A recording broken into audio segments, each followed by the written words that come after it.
암 치료 방식이 지금 완전히 바뀌고 있습니다. 글로벌 시장에서 100조 원을 들여서 쏟아붓고 있는 기술이죠. 그런데 놀랍게도 이 기술을 한국 기업 중 단 한 곳만 가지고 있습니다.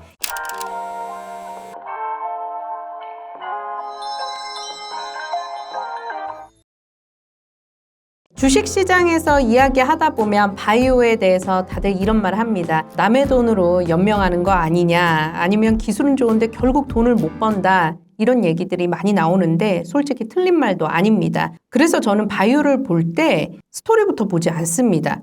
딱 한 가지만 먼저 보는데 누가 깐깐하게 이 회사를 검증을 했고 그리고 실제 돈을 냈는가, 여기에 주목을 하고 있습니다. 오늘 이야기할 기업은 이 기준을 통과한 기업입니다. 바로 오름 테라퓨틱스인데요. 오름 테라퓨틱스는 단순한 기대감으로 오르는 그런 바이오텍은 아닙니다. 기술로 글로벌 시장을 연 바이오텍인데요. 항암 치료를 받고 완치된 줄 알았는데 다시금 재발이 돼서 고생하고 계시는 환자분 얘기들 주변에서 많이 들어보셨을 겁니다. 그 이유는 생각보다 단순한데 기존 항암제 같은 경우에는 암세포의 기능을 완전히 없애는 게 아니라 스위치로 우리가 좀 비유를 해보자면 스위치를 잠시 꺼두는 정도로서의 역할만을 했다라는 건데요. 언제든 다시 켜질 수밖에 없던 그런 구조였기 때문에 환자분들이 많은 불안감을 가지고 계셨을 겁니다.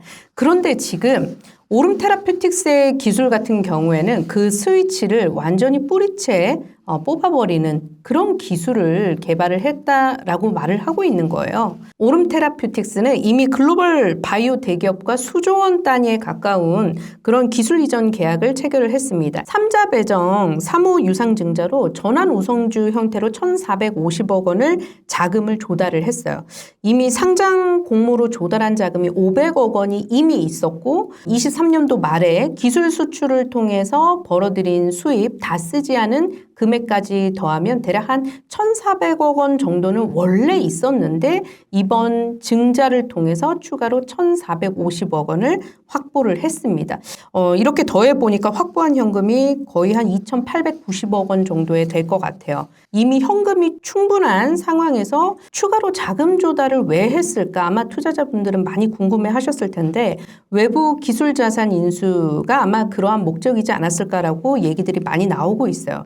중요한 것은 이번 3자 배정 유증에 누가 참여를 했는지가 중요할 텐데 KB 인베스트먼트가 가장 중요합니다. 이 KB 인베스트먼트 같은 경우에는 계속해서 지금 자금 지원이 한 5번에 가까운 그런 투자가 계속해서 집행을 했던 곳이고요. 그리고 중요한 거, 지금 오름 테라퓨틱스가 주로 활동하고 있는 지역이 이제 보스턴인데 보스턴 기반의 글로벌 자산운용사인 와이스 자산운용도 여기에 참여를 했습니다. 그리고 뭐 한국투자 파트너스, IMM, 우리가 흔히 잘 알고 있는 이런 VC들이 추가로 또 자금에 투자를 하면서 깐깐하기로 유명한 투자자들이 거의 대거 참여를 했다는 것에 좀 주목을 해보셔야 될 것 같고요. 다만 여기에는 좀 리스크도 분명히 존재한다라는 것, 그 점은 또 알려드려야 될 것 같습니다.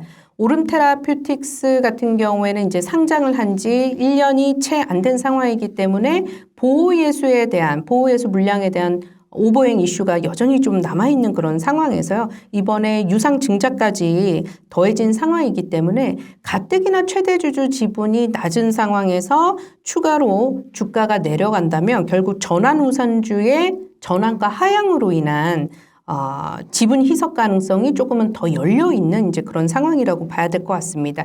그리고 앞서서 말씀드렸던 TPD 기술에 대해서도 지금 말씀드려보자면 아직까지는 허가받은 신약이 없다라는 점, 이 점도 하나의 단점이 되지 않을까라고 보고 있어요. 지금 글로벌 시장에서는 이제 막 임상 3상 단계에 진입한 단계고 국내 기업들은 비상장 계열사들까지 비상장 회사들까지 이렇게 쭉 보니까 대다수가 전임상 단계거나 일상 단계에 머물러 있다라는 점. 이 점 때문에 앞으로도 스토리보다는 임상 데이터라든지 임상과 관련한 뭐 스케줄 그리고 파이프라인 진도 상태에 따라서 주가 변동폭이 있을 것이다. 이 점은 우리가 좀 체크를 해보고 넘어가야 될 것 같습니다. 자, 차트상으로도 보시면 아직 1년이 채 안 된, 상장한 지 1년이 채 안 된 회사치고 정말 가파르게 상승 각도로 올려서 올라오고 있는 모습 확인이 되고 있고, 특히 지난해 연말 12월에 정말 많은 상승폭이 있었던 기업입니다.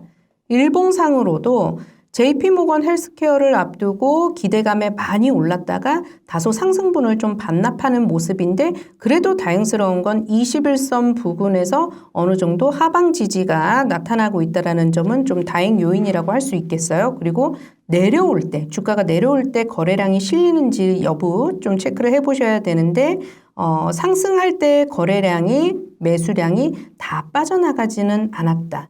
내려갈 때 거래량이 실리면서 내려온 주가 하락은 아니기 때문에 21선 밟고 여기서 다시금 되돌림 반등이 나올 수도 있는 그런 구간에 대해서 우리가 좀 체크를 해보셔야 될 것 같습니다. 결국 고점권 가격인 14만 6천 원대 라인을 거래량 수반에서 돌파한다면 추가적인 상승도 나올 수 있는 구간이 될 수 있겠고요. 21선 오늘은 좀 지켜냈는데, 만약에 21선 위치를 여기를 지켜내지 못하고 돌파해서 내려오기 시작한다 그러면 추가적인 매물이 또 나올 수 있는 구간이라서 21선에서 수성 여부가 굉장히 중요하다, 이렇게 좀 보셔야 될 것 같습니다. 결국에 지난해부터 만약 먼저 오름테라퓨틱스를 관심 깊게 보시고 미리 진입하신 투자자분들은 어쨌든 조금 더 여유가 있을 겁니다. 그렇기 때문에 이렇게 하락할 때 급하게 매도로서 내놓을 것이 아니라, 매물을 내놓을 것이 아니라